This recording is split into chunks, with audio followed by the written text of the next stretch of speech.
In a stunning turn of events that has sent shockwaves across South Africa and beyond, President Cyril Ramaphosa has finally broken his silence following his unprecedented removal from Parliament.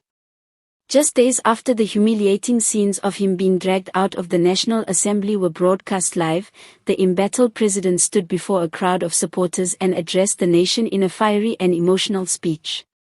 His words, "This is not democracy," have since reverberated across the political landscape, sparking fierce debate about the state of governance, accountability, and the future of South Africa's fragile democracy. The incident that led to this moment is still fresh in the minds of millions. During a heated parliamentary session, opposition members demanded Ramaphosa step down amid accusations of corruption, mismanagement, and betrayal of the public trust. When order collapsed, security officials intervened, escorting and, according to many witnesses, dragging the president from the chamber in a scene that instantly went viral. The images and videos spread like wildfire, flooding social media feeds and dominating headlines for days. For many South Africans, the sight of their leader being forcibly removed was both shocking and deeply symbolic. Now, speaking publicly for the first time since that fateful day, Ramaphosa sought to reclaim his narrative. Surrounded by ANC loyalists and flanked by party officials, he took the stage in Gauteng, his voice uncharacteristically charged with emotion. "I stood in Parliament to serve the people," he declared. "I faced insults, accusations, and intimidation. But what we witnessed there was not democracy at work, it was democracy under attack." His words immediately struck a chord. The crowd erupted in applause and chants of support, while the president raised his hand to call for calm. He went on to describe his removal as a political ambush orchestrated by opposition parties intent on humiliating him rather than engaging in constructive debate. "Dragging a sitting president before the eyes of the world is not accountability, it is an assault on the dignity of our nation," he said firmly. Observers note that this was not the reserved, measured Ramaphosa that South Africans had come to know. Instead, he appeared animated, defensive, and determined to fight back against what he framed as a deliberate attempt to undermine democracy itself.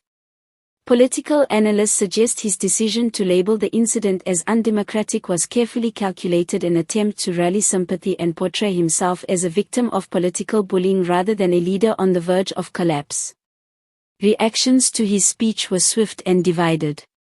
Supporters praised him for speaking from the heart, arguing that no leader deserves to be treated with such blatant disrespect. "This was not about Ramaphosa alone," said one ANC member at the rally. "This was an attack on the presidency, on the institution itself.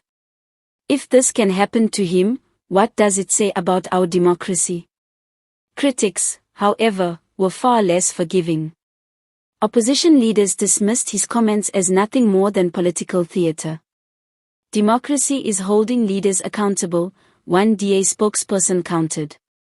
"What we saw in Parliament was the result of years of failed leadership, not an attack on democracy. The people are tired of excuses." On social media, Ramaphosa's words ignited a fresh storm. The hashtag "This is not democracy" trended within hours, with users split between those who expressed outrage at his treatment and those who mocked his attempts to shift blame.